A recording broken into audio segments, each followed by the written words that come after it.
హరే కృష్ణ అందరికీ. తర్వాతి శ్లోకం.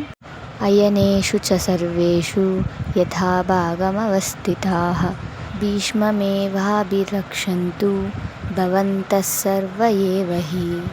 తాత్పర్యం: అన్ని వ్యూహ మార్గాలలోనూ మీరంతా ఎవరి స్థానాలలో వారుంటూ అందరూ భీష్ముల వారినే రక్షిస్తూ ఉండాలి. ఎందుకని దుర్యోధనుడు తన సేన అంతటికీ భీష్ముల వారిని రక్షిస్తూ ఉండండి అని ఆదేశమిస్తున్నాడు? భీష్ముడు గొప్ప పరాక్రమశాలి, ద్వంద్వ యుద్ధంలో పరశురాముణ్ణి ఎదిరించగలిగిన ధైర్యశాలి. అయినప్పటికీ శిఖండి తనకు ఎదురుపడితే అతడితో యుద్ధం చేయనని, ఒకవేళ శిఖండి తనపై బాణవర్షం కురిపించినా తను మాత్రం అతనిని ఎదిరించి పోరాడనని ఇంతకు ముందే తెలియజేశాడు భీష్ముడు. కనుక శిఖండి భీష్మునికెదురుగా రాకుండా మిగిలిన వారంతా జాగ్రత్త పడాలి.